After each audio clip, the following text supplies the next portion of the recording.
Hello, Assalamu alaikum. This is Dr. Bill and stop googling the shit out of yourself. This is my first video for the series Common Diseases, आम बीमारियां. आज का पहला topic हमारा होगा नज़ला ज़ुकाम, जिसको हम इंग्लिश में कॉमन कोल्ड कहते हैं और फ्लू भी कहते हैं. बहुत कॉमन डिजीज़ है. कौन करता है, क्यों करता है, कैसे करता है, क्या हल है, ये इंशाल्लाह हम आज की वीडियो में करेंगे.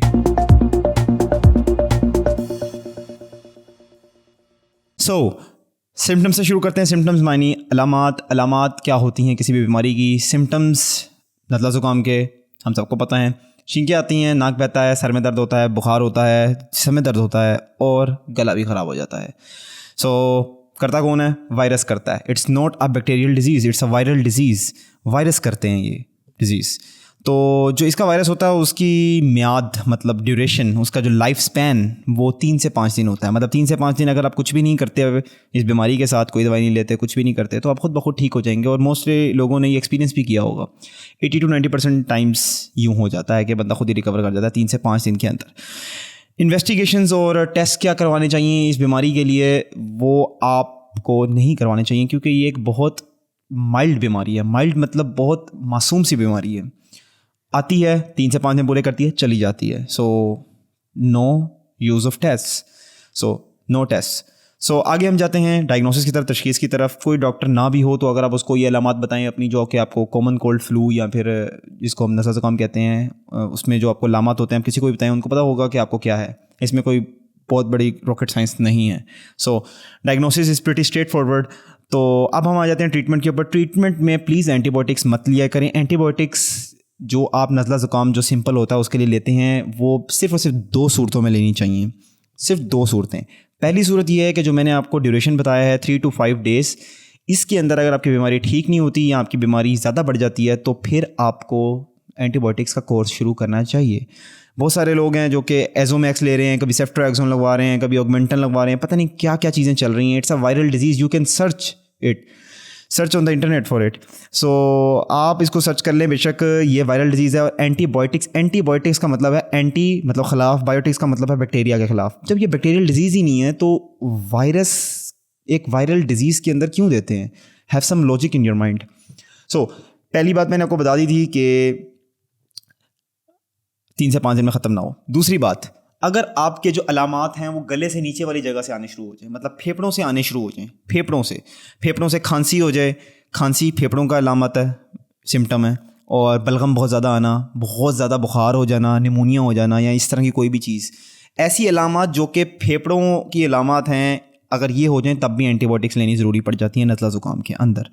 वरना तो जो नज़ला ज़ुकाम है वो एक वायरल डिजीज़ है, मासूम बीमारी है. गले से ऊपर तक सिम्टम्स देती है, गला ख़राब कर देगी, नाक बह देगा, आपका सर में दर्द होगा, बुखार होगा, जिस्म टूट लेगा थोड़ा सा, और कुछ भी नहीं करेगी वो. ठीक है. No antibiotics please. It's a viral disease. Antibiotics in only 2 conditions that I have told you. अब आगे चलते हैं हम. 5 चीज़ें जो कि इसके ट्रीटमेंट में दी जा सकती हैं. 5 चीज़ें आपने याद रखनी हैं जो कि दवाइयाँ नहीं हैं. ठीक है, क्योंकि ये एक माइल्ड बीमारी है. 5 चीज़ें. Number 1, rest. जब आप रेस्ट करेंगे आपकी एनर्जी सेव होगी और वो एनर्जी इम्यून सिस्टम कहीं और लगाएगा बीमारी से लड़ने में. नंबर 2, पानी ज़्यादा पिएं. जब आपका पानी पूरा होता है तो बॉडी आपकी ऑप्टिमल फंक्शनिंग करती है, मतलब वो अपनी फंक्शन पे होती है, बेस्ट फंक्शनिंग कैपेसिटी के ऊपर. नंबर 3, प्रोटीन किस ग़िज़ा की सबसे क्रूशियल चीज़ है.